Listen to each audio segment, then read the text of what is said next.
Welcome to Tardisian Files, a show dedicated to reviewing and discussing aspects of one of the most loved and longest-running British sci-fi shows. This podcast is a non-profit, fan-led series where we pull together sources from all across Doctor Who's extended media, including the show itself, comics, audio stories, and novels.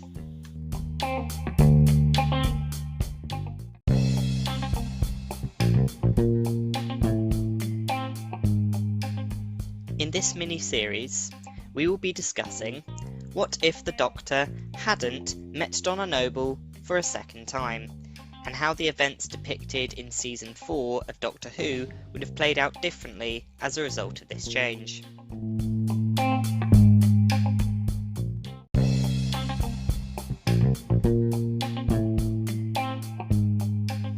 Now, this isn't just a rebranding of the plot Turn Left, where we saw just how awful a universe without the Doctor can be, but instead a more subtle shift in the narrative, where we will assume that, in this alternate scenario, Donna Noble's importance to the universe's timeline is reduced considerably.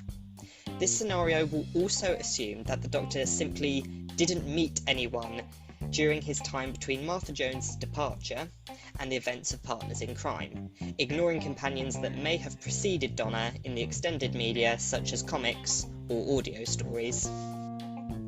Additionally, for the sake of time, we will only be focusing on the events depicted on the main show rather than any events depicted in Doctor Who extended media.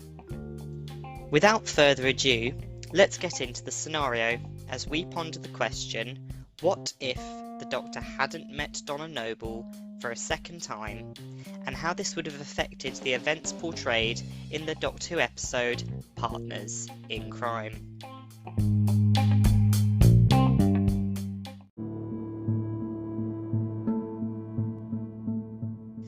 So, the temporal weak point where this new universe branches off from the main timeline is London 2009.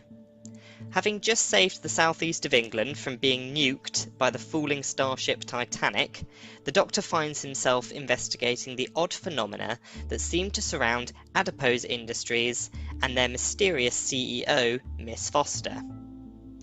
Being, as he describes, a doctor of everything, either the 10th Doctor realises that Miss Foster's talk of mobilising lipase bound to a large protein molecule is a load of rubbish, or his TARDIS detects the presence of extraterrestrial technology on Earth and goes undercover as a health and safety employee at Adipose Industries.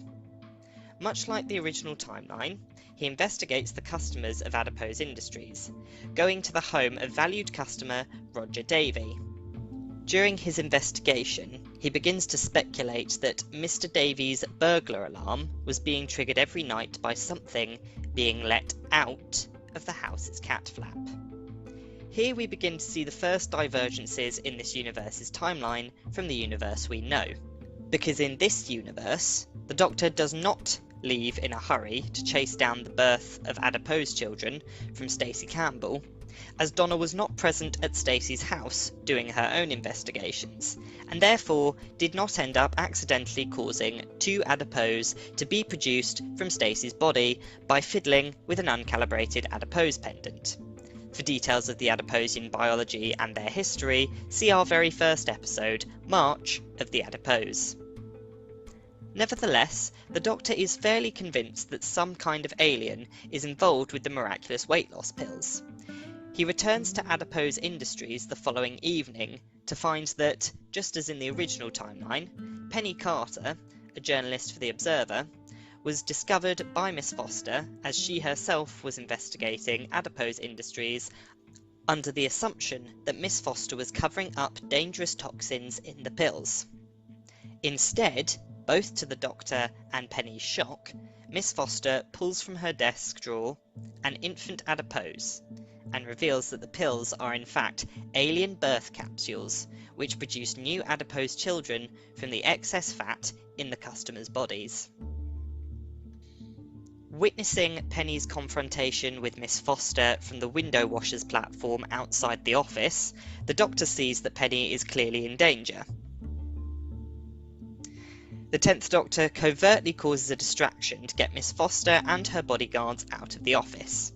He then climbs through the window and sets Penny free, introducing himself before telling her to run.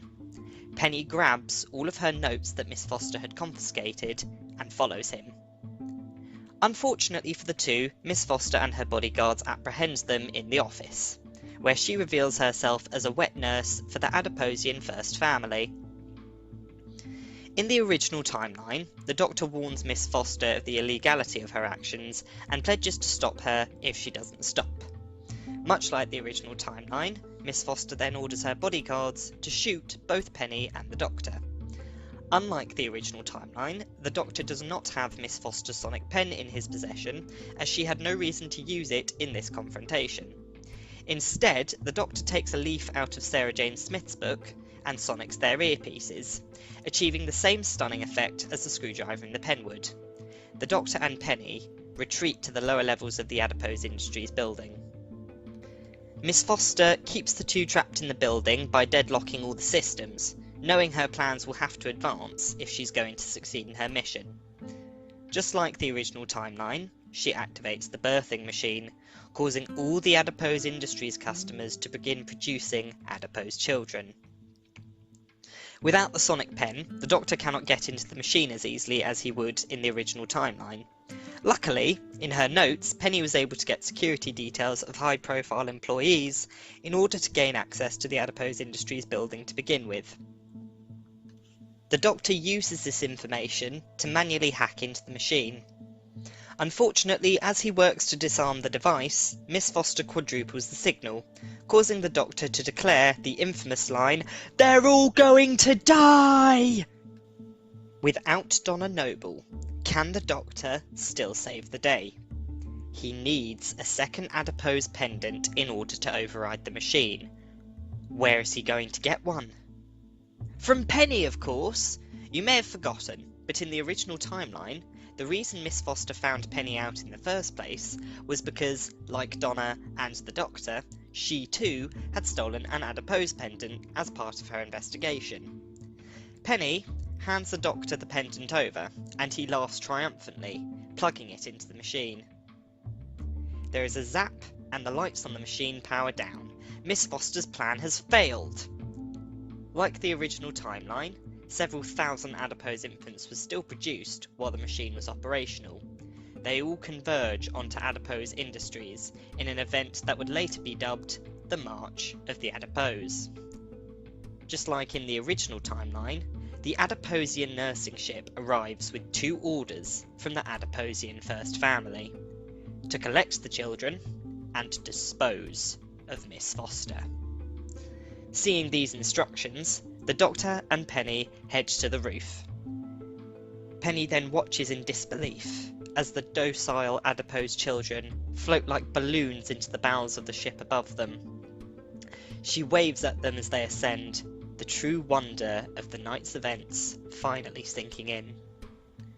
The Doctor and Penny are shaken out of their trance by the sight of Miss Foster, floating in front of them, looking very much like the Wicked Witch of the West. The Doctor pleads with her, trying to get her to climb across to the roof. He explains that the Adiposian First Family knew it was a crime to breed on Earth, and to cover their tracks, they needed to tie up the one remaining loose end, their accomplice. Miss Foster sneers arrogantly, stating how she was far more than an accomplice, but nanny to all these children, to which the Doctor replies that the children don't need the nanny anymore, as they were now in the custody of their parents. Just as he says this, the levitation beam surrounding Foster shuts off. She looks down in horror before plummeting to the earth screaming. Penny looks away as they hear a sickening crunch on the ground below. The Doctor looks in regret. Another person he's failed to save. A villain, but a person nonetheless. The streets of London below Adipose Industries are crowded with people who all came to watch the gigantic spaceship fly away. The Doctor and Penny walk away, knowing that by the end of the week, the events of today would be largely dismissed and eventually forgotten. The Doctor turns to Penny, commending her on her quick thinking and resourcefulness. Penny smiles, still in shock from watching Foster's demise. The Doctor offers Penny a place in the TARDIS, but she declines, because, like Donna said in the original timeline, some people just can't take it. But the Doctor can. He walks off back to the TARDIS, knowing that the day is saved, yet he is alone. While walking back to the TARDIS, he's oblivious to a mysterious blonde woman standing in the crowd. She too does not notice him, only turning in his direction when she hears the sound of the TARDIS dematerialising. "Damn," she whispered. "I missed him."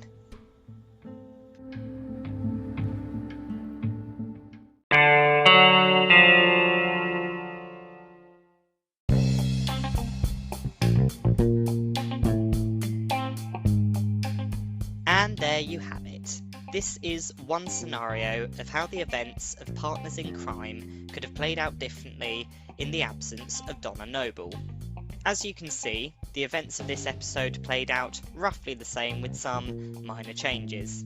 But as we go through this, you'll see that the Doctor's character development and the development of the storyline will change drastically the further and further away we get from Donna Noble's initial reintroduction to the show in Partners in Crime. If you enjoyed today's episode, please leave a like and tell your friends.